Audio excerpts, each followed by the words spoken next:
Hey everyone, welcome back to FPL Fran. Today's video is going to be my Gameweek 29 team selection. It's also going to be my Gameweek 29 transfer plan. So we'll be kind of discussing what my team will look like in a couple of weeks' time heading towards the wildcard 32. Another thing to sort of mention at this stage is we've had a really good game week. So as many issues as there are in my team at present, I think it's a bit fortunate that I've still managed to get a lot of points out of it. And I'm just very happy that we've done so. In Game Week 28, we got 88 points. This is mostly down to a lot of kind of hauls today that we were just lucky to stumble upon. Harry Wilson over Dango was something that I didn't think too much about. I was also thinking about Gordon at the end because when the markets came out with some of the odds for Gordon, I was quite shocked to see how impressive they were for him. But I also felt that felt a bit short-termist in terms of the positional share of the center forward piece lately for Wilson or Gordon rather, compared to someone like Wilson, who I just think when you look at the fixtures heading towards 32, they just look so much more reasonable. So many games at home, and he kind of has all routes towards points. And I felt he had perfect minutes. Of course, heading up until this game where he got injured, what seems like at some point in time, the first half, because Marco Silva's post press conference comments are that I think Wilson maybe could have been taken off at halftime with a blow to his ankle. And of course, when he got taken off at around 72 minutes, that was probably just him signaling that he could no longer play further on. So we kind of have two issues with the team now. Haaland is out as well, which was quite surprising. I made two free transfers to sell Cole Palmer and to sell Krupi. If I had the information on Haaland, probably would have just sold him. To be completely honest, I think I would have just kept Palmer and then brought maybe Wilson and Thiago through Haaland and Enzo or Enzo Lefebvre. But yeah, as things stand, we didn't have the information at the time. There's obviously been a lot of news about whether people had information pre or post deadline. I didn't have any news on it, so I wasn't able to act on it, and I don't think the wider majority did. So I won't really comment further on that. I also think at the end of the day, if someone was generally taking advantage of it, you'd probably see more aggressive moves. So I've seen a lot of flack go, for example, to Let's Talk FPL Andy's way. Don't think it really makes any sense because if you generally think he was trying to win, I don't think there's a single world where he keeps Haaland on his team if he's trying to play with a competitive advantage. And having the experience of sort of being on the flip side of something like this, with the Walkergate situation where I was just at work and found out the news about it 2 to 3 minutes before deadline in a chat that I was in. I've pretty much decided, as I said in the video coming out of that I'm going to abstain from acting on any information, even if I was to have it, or if I did have it and could share it, I would share it with the deadline. So I was streaming at the time, didn't have any information that I could act upon, therefore didn't share any information. But that's kind of my piece on Haaland, and I think sort of the unfair criticism that's gone towards the way of certain people. But yeah, we can move on from that. I was pretty happy about keeping Timber. Felt like it was going to be another week where Timber was going to get outscored massively by the likes of Virgil van Dijk and O'Reilly. And not that he did particularly well, like compared to them, but still outscored them marginally by 1 point or 2 points. I still think there's a lot of value towards some of these Arsenal defenders. I would say that, of course, I own them. But yeah, I mean, it could still be time for Virgil because of the issues that I have with my team. And I think, unfortunately, this team selection is going to work in such a way where I'm just going to explain what I'm going to do if X and Y player is out or if only X player is out, right? So we'll just walk through situations because this is unfortunately the state of the game week. Now, we'll also do a team selection if nothing happens, like if all these players can play, but I think it's rather unlikely with a short turnaround here that all my players can play if there's doubts around them. But yeah, really good game week. Thiago got a goal. Ekitike got a pretty big hole. He's now, sizing up to be a captaincy option.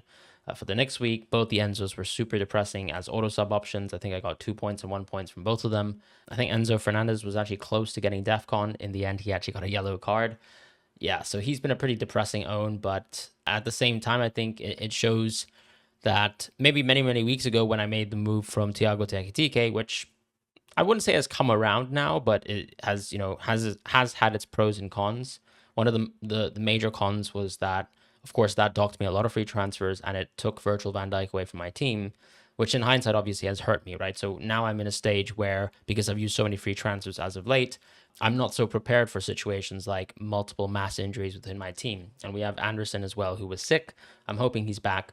Wilson with a knock in the ankle, and then Haaland, we don't even know exactly how bad it is because Pep Guardiola's press conference comments aren't positive. So that's the game week as it stands. Let's jump into some thoughts in terms of Game Week 29. So here in Game Week 29, I actually wanted to show Rob T's graphics. You can find him on Rob T FPL at Twitter. This graphics is obviously sharing some of the sharp bookie odds for the week ahead. And yeah, I mean, it's quite a mixed bag in terms of fixtures. Like, once again, you still have these kind of mixed games like Chelsea versus Aston Villa, or rather Aston Villa versus Chelsea, Tottenham versus Crystal Palace. Even, let's say, the Newcastle versus Man United games are very mixed and even games, but there are some clear favorites, right? Everton versus Burnley, no surprise. This Burnley team has been scoring lots of goals, but it is still ultimately Burnley playing away. So I don't really think that we should overreact in terms of if you have an Everton defender, or even if you're actually looking to play Everton attackers, right? Or the likes of the Everton midfielders. I think just enjoy this fixture for what it is. It's a Burnley at home game.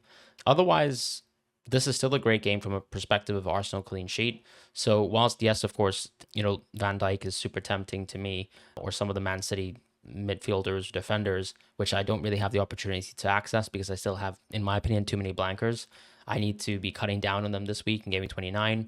There's a lot of parity still within the defense, and I still think that holding a Timber, holding a Gabriel, and even a Raya is perfectly fine play going forwards. As I said, I have been using a lot of free transfers, but I would still say that to any manager who is thinking of, do you have to do Timber to Virgil? I don't think so personally.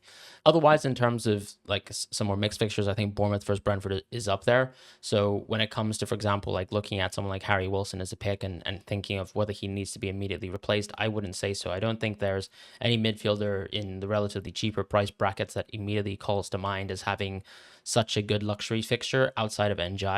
But the problem with NJ, I believe, is that the games after that in 30 and 31 for Everton in particular are very, very poor.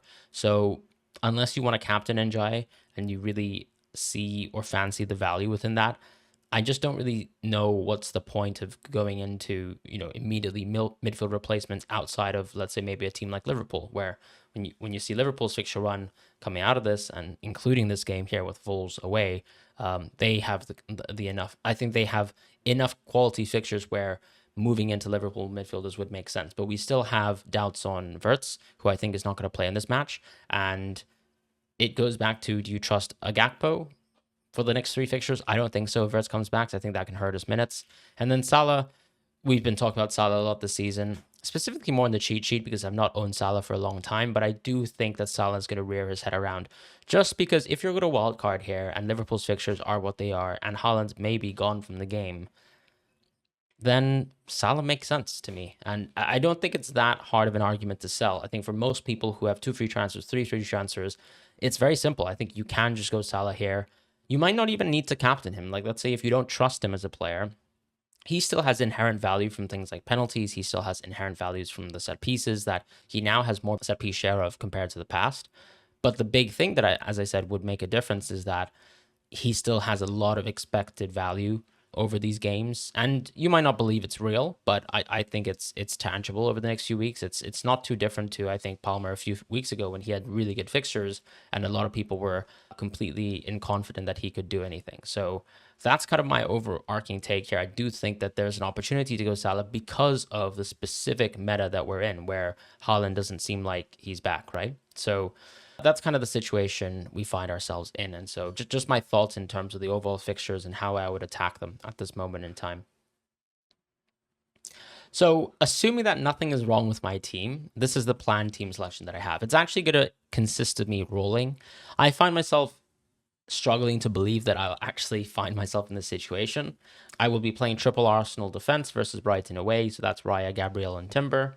And then playing Anderson versus West Ham at home. This is the best defense that I could possibly put on the table. It doesn't have Virgil van Dijk, sure, and I'm sure a lot of people will ask about it, but there's no real need to rush into Virgil van Dijk. I don't think he's that much better than Timber or Anderson in a week like this, so I'm happy to have these players if they're available. Anderson, with the illness piece, I think is something to think about because, of course, if Anderson isn't available, I think I just have to kind of rush Richards to Virgil type move as soon as possible because well, I simply need to play 3 defenders, and Maguire versus Newcastle away, or even Richards versus Tottenham away, as bad as Tottenham are, I don't think is enough to change my mind in terms of, do I need a Virgil type move? I think absolutely I do if Anderson's not going to be fit enough to play.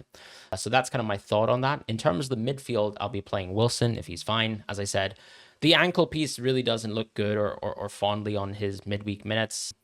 I think Fulham are almost in a sweet spot where they don't necessarily need to, rush players because the league position's very healthy. It's not like they're as much at risk as some of the teams lower down in the table. So I think that's something that goes against Wilson, to be quite honest, right? So they also have a little bit of depth now, especially with players like Bob coming in and Chukwueze coming back from injury. So as you can see, that they have the option to bench Wilson if they can. So I'm hoping that he's fine. And I do think Marco Silva is a very honest manager. So hopefully we just have the right questions being asked in terms of press conferences, especially Jack Kelly, the Fulham journalist who usually tends to cover FPL related topics quite well. And we get Wilson back for West Ham at home. Otherwise, as I said, it probably looks like a situation where I would just try to find a way to put Wilson on the bench. Sobo, Bruno, and Enzo are the players that I do plan on playing. Sobo, I think, is fairly obvious. Bruno is fairly obvious. Enzo is kind of a deliberation between him and Enzo Lefebvre. Now, I think the unfortunate thing here is both Enzo and Enzo Lefebvre look like pretty unappetizing FPL players, but I think the positive when you kind of compare it to some of the other midfielders that I can get is Brentford, for example, have a much tougher fixture here versus Bournemouth. So that Burnley fixture is gone now.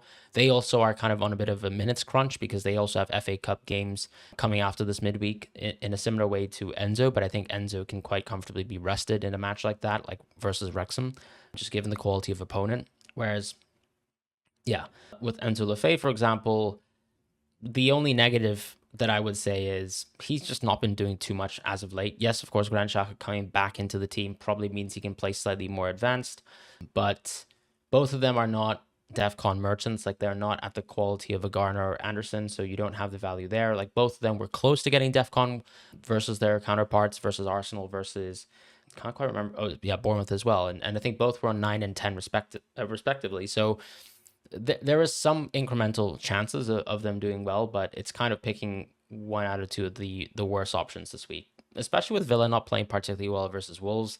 I'm kind of enticed to just play Enzo as it is. Feeling a bit peeved, of course, that I did sell Palmer with the news of Haaland coming out, but what can you do?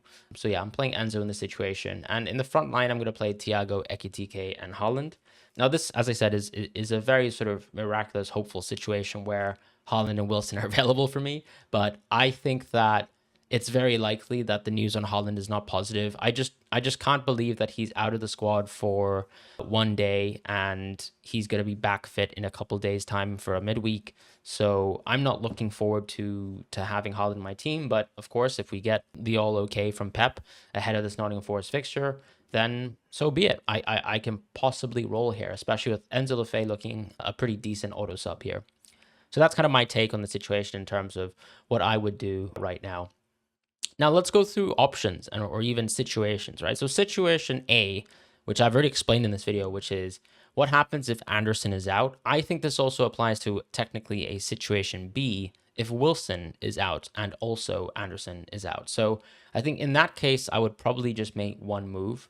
So this is assuming Haaland is fine. I would probably just do Richards to Virgil within my team because the way that my team is set up, I can still play Enzo Lefebvre and Enzo, reluctantly, of course, but I think I can. And then Anderson will just be replaced by Virgil van Dijk in this situation. Whereas if, let's say, we had the situation where Wilson is out, well, then actually I can still deal with it by just having Anderson playing and then just playing a back four, right? So if just Wilson is out and Anderson's available, then instead of playing Enzo Lefebvre, I just bench Enzo Lefebvre. So yeah, my team is not in the best state possible, but I think a Virgil move could be very good here if any of the Fulham players are out. But this is specifically in the case where Haaland is available for me. Now, situation C, right, is more, what happens if Haaland is out and Wilson is out, which I think is very likely that both happen.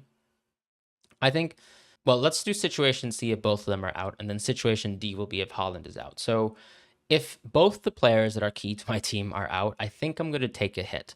I think I'm going to go Haaland to, I would say Calvert-Lewin, but I don't think that I'm really restricted. I think I could go I could go for DCL. I could go for João Pedro. I could go for Bowen. These are all the players that interest me in the forward positions. No one else really does. I don't see myself going back to Krupi for whatever reason. So yeah, Haaland into most likely Dominic Calvert-Lewin. I think when you look at the next three fixtures, when you compare Leeds' fixtures to West Ham's fixtures to Chelsea's fixtures, I just think they look best for Dominic Calvert-Lewin and Leeds. Maybe you can say he's not been a very fit player, and I think that's possibly the question mark around him. But I suppose I still have some sort of depth within my team, players that would be available up until 31. So I think I would rather risk it with Dominic Calvert-Lewin having better games, specifically a game like West Ham at home. So I would go get Calvert-Lewin there, and then I would take Enzo Lefebvre out to go Salah. I don't think there's a need to go out of Wilson. I think the pro of Wilson is if it's just a knock to the ankle and Marco Silva gives us a positive timeline. A positive timeline to me is more like if Wilson's going to be available for the next two games after this, then it's very likely that I can have Wilson versus Burnley at home, which means that he's a Gameweek 31 captaincy option for me. I don't see any reason to sell him over someone like Enzo Lefebvre. In this case, I would sort of thin the depth in my team, sell Enzo Lefebvre, and I'd have Salah in my team as well and just play Enzo in place of Wilson technically within my team, with Wilson first benched or, back of the bench if I don't think he's going to play. And then Haaland will just be replaced, as I said, by Dominic Calvert-Lewin, which is something that I think is quite... This is probably the most realistic scenario. I just don't see a good turnaround for Wilson and Haaland, so I think situation C is my most realistic team selection. Now, option D, or situation D, is if Haaland is out and everyone else is fine. I think in that situation, I'm probably just going to do Haaland to Dominic Calvert-Lewin. I can't really see myself taking a hit for Salah. Sure, I'm going to carry a lot of money in the bank for the next 2 weeks, but it's just 2 weeks of football. I can then just set my eyes on wildcarding. I can even just relax a little bit as well. I guess an alternative to that is simply doing the Richards to Virgil move, which I would definitely do in a situation where Anderson is dead, or Anderson is not in a situation where Anderson is available. But I think it's quite unlikely that I do that. I think when it comes down to it, it's basically if a Haaland versus, or rather a DCL versus Virgil type situation for the next few weeks, or even maybe, let's say, with the proviso that maybe Haaland comes back for the West Ham game. I just think it's a bit unlikely. So sure, he could miss out versus Nottingham Forest at home, but if he does, at that point, I'd probably call into question the West Ham game. So there's a couple considerations there where maybe if I really think Haaland's out for both games, I'm definitely going DCL. If I think Haaland is maybe only out for just the Nottingham Forest game and maybe he's back for West Ham, then okay, I can kind of see myself maybe just doing Richards to Virgil, because that way I can protect myself, I suppose, from Haaland versus West Ham, which is probably going to be one of the best fixtures possible. I mean, he has a great goal scoring record versus West Ham, and as good as they have been really as of late as a team, it's still Haaland. So yeah, that's something that I've been thinking about. And I'd love to know your thoughts as well in terms of that, because in some cases this season, I feel like, yes, of course, you hear me talk about risk, the concept of, for example, playing against the effective ownership. But there are situations where, like, for example, when I was buying Wilson this week, Dango or Sade or even Gordon to an extent have much lower effective ownership. But the reason why I went for Wilson is because I ultimately think he's just a better pick flat out. I don't think he was even close to some of the other picks in terms of the minutes over the 4 games. I also think there are sort of almost some additional advantages, like for example, if he was going to play more minutes within matches, and of course the irony is that he's injured now, so it's a moot point. But if he played more minutes, for example, he could deal with situations where if Jimenez is subbed off, and he could take penalties in certain circumstances. So let's just see what happens there. I don't really know. Yeah, so that's how I'm going to manage all these situations. We can jump into the remainder of this video, which is going to be my transfer plans here for Game Week 29 and beyond. In terms of captaincy this week, because there are so many options flowing around, so many different permutations, I thought it would be easier to do a captaincy segment. So right now, I'm actually undecided in terms of captaincy, not because I'm waiting for a Haaland leak from the deadline, but more because I think if Haaland's fine, he is going to be my captain. I think Nottingham Forest at home are still for the taking. City look like a very, very good team right now. And yeah, I think Haaland would be my sort of favorite captaincy option if he was actually fit and available. But I don't think he's fit and available. So let's be realistic here and talk about captaincy options that don't include Haaland. Salah is going to be an option for a lot of managers. I think we've been saving up free transfers. I think this is a good opportunity to go into Salah. You might believe Salah is not humanly capable of getting any footballing returns, which could be true. But I think I'd have it very close with him and Ekitike. The last few games for Salah have actually been more impressive from an XAG point of view. He's tilted more towards, as I said in the video, becoming a little bit more of a kind of set piece taker, bit of a creator slash winger type. And that's not exactly his forte, right? So the XG has not been that pretty as of late. So what you have going for that is penalties. And I think it's, as I said, going back to the Palmer type situations, like it is still something you can rely upon time after time.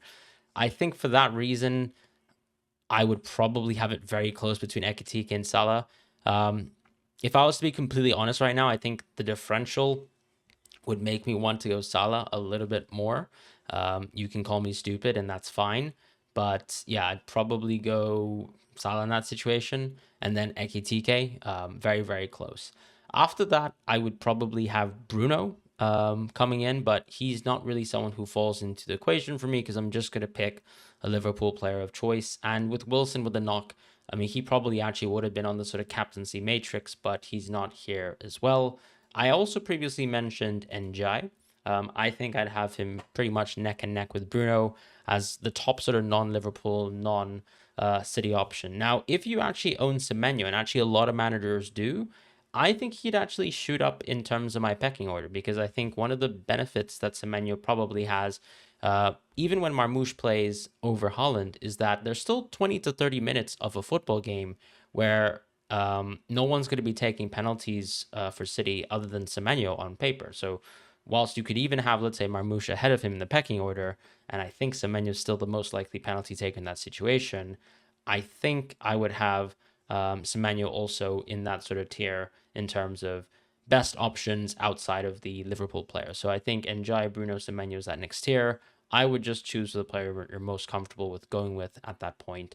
Do I personally prefer Bruno? Yeah, I do, because of the kind of old Jack in a Box kind of element of Bruno and how he can get returns. Although the DEFCON's kind of dissipated, it's just the XAG, the creative element is there. Whereas with Semenyo, I think you're basically just looking at raw goals, which I'm not saying he can't do. And he's obviously got an assist as well. Like, for example, he got an assist when Nico O'Reilly scored one of his 2 goals versus Newcastle, but just a point to sort of illustrate, right? So that's kind of my captaincy matrix. I think it's full steam ahead in terms of Liverpool, but Semenyo, Bruno, and Njai not too far behind because of the quality of their games or the quality of themselves as players. So yeah, that's where I'm at with captaincy. Probably going to be on Salah if I do that hit. So switching back here to the Fantasy Football Hub My Team Pick and Rating tool. If you want to use the tool, have a look at the link in the description below, along with a lot of other pro tools and suites, including the Opta Stats tool, which I think is absolutely lovely in the absence of free accessible data for players. You can use this as a tool to plan your fixtures, right? So what I'm going to do is really just have a look at what my sort of percentage tier is for my team heading towards Gameweek 32. What are the transfers that I like that could probably improve my team heading towards 31?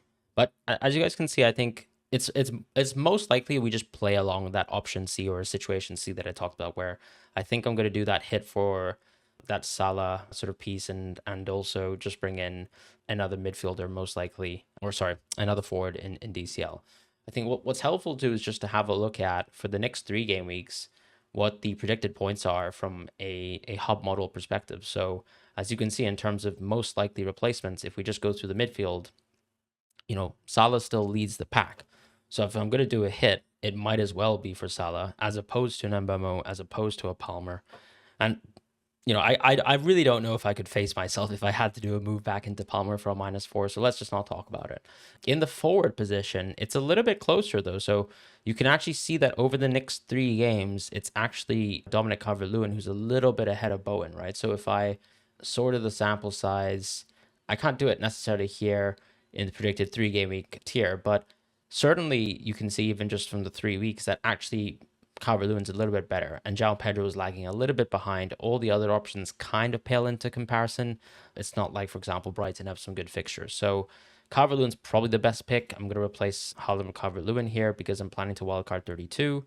I can set even the wildcard into 32 as well so that the model kind of knows why exactly I'm doing that. And then in the sort of midfield position, just looking at the expected points, right? Okay, assume that Wilson's out. I mean, that's kind of a moot point anyways, but because I think the value of holding Wilson for Burnley at home is so exceptional. And we can talk about Game Week 30 in a moment, but in reality, I think I could still bench Wilson going forward. So I'm happy with that. Timber, I think the model has maybe a little bit too preemptively reacted to the 56-point substitution or 56-minute substitution in the previous match. But to me, Timber still starts the next two games. I don't think I have many concerns over him. So let's say I replace Enzo Lefebvre here. It is still the midfield position where I'm going to get the most value. And I think to kind of compare to, let's say, the likes of Virgil, who's, very, very good. Now, interestingly, the Fantasy Football Hub model does have Virgil very close to Calvert-Lewin. So you can see that there's a 0.6 gap in the second game week, a 0.7 gap in game week 31, where Calvert-Lewin has a really good fixture there. And then Calvert-Lewin and Virgil is kind of negligible. So maybe there's something to the idea of me just going Richards to Virgil, and we can talk about that in a moment. But for now, let's say I take the hit, and it happens to be for Salah here.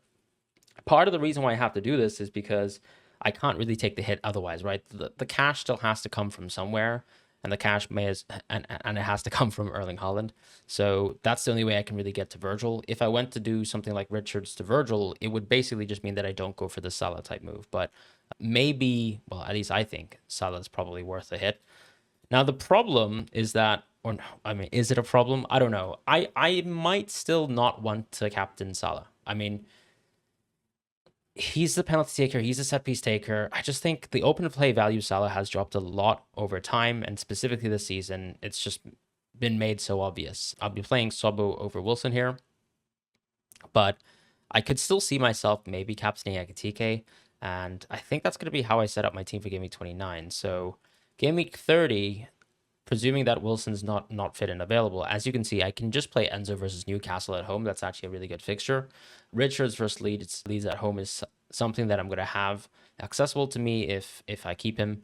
Leeds have been playing really quite well, and Crystal Palace, I think, were a bit unlucky versus United. All things being said, Lacroix should be back for Leeds at home, so I think that's a bit more of a positive compared to, let's say Richards versus Tottenham away. But yeah, I mean, I would have definitely played Timber versus Brighton away anyways in Game Week 29, so that's besides the point.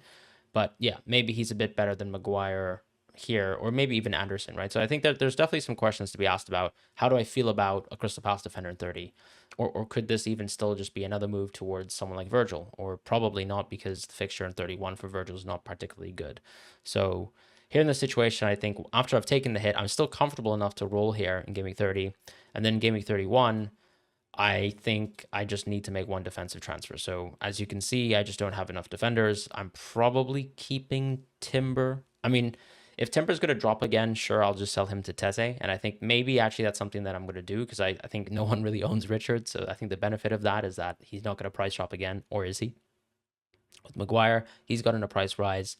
Did blank for Crystal Palace, but ultimately it is just Bournemouth away, hoping that he can kind of get a DEFCON type match there. And Richards, I just need a replacement for this week in Game Week 31. Now, one option that's not been shown here is actually Tete from Fulham. So he's back. I know Fulham have been a pretty awful defense this season, and Tio's right there staring him in the face, or even, let's say, Lewis Hall. I think those are the three options, right? Going for another Fulham defender because it's Burnley at home, and because we love targeting Burnley at home, even though it doesn't really work half the time for me, or Tio versus Sunderland at home. But with Newcastle, I think there's a point to be made about how they've been performing recently. It is Sunderland at home, a team that still, for all intents and purposes, have not racked up any good underlying stats this season from an attacking point of view. So maybe that makes the most sense. Let's just say I go for Tio here, and that's going to be how I set up my team. That's a really good team for Game Week 31. And I think, yeah, it all comes down to going Salah all the way further back then. Now, as I said, I think I can bring in Salah without also necessarily feeling the need to captaining Salah. So if I go back to 30, that could still be, that's very clearly, let's say, a Thiago captaincy, but then Game Week 29 is somewhere, like a position where I can see myself playing Ekitike as a captain. And then Game Week 31, even though it's quite far apart here, I really do like the idea of Harry Wilson versus Burnley at home as a captaincy. I think that's kind of the most premium of fixtures available. Bruno was another alternate option as well. Even Tio here in this case, actually, he has better numbers than Salah here, so maybe he actually should be my captain. But I don't know if I have the confidence to do that. So yeah, that's kind of how I feel about how I'm going to play my transfers. And this means that I get to roll one free transfer into the wild card. And as annoying as that Wilson injury potentially is, or even that Haaland injury is, as I said, I think I'm very fortunate that I'm in a luxury position where I'm in the top 10K. I have gotten the points that I wanted recently, especially with this week, and I might as well take a hit. There's no reason to delay, let's say, a hit and make my team worse for Game Week 29 when some of the transfers that I can make with the hit in this game week can actually improve my team going forwards. And I feel like that's going to be the case most likely. So that's going to be my planned team selection and my transfer plans as we head towards Wildcard 32. Have I changed my mind on Wildcard 32 at all? Not at all, actually. I think I'm quite confident that that's going to be the planned moves. But we can just wait for more European results to come, more FA Cup results to come, and then we can react sooner than later. But we will have more than enough information, I think, to kind of press the wild card on 32. And yeah, all I can hope for this week is that we get good information from managers in terms of timelines, like let's say from Pep and from Marco Silva. But otherwise, thank you guys so much for watching. I'll see you guys soon. Best of luck and hope you guys have had a lovely game week as well.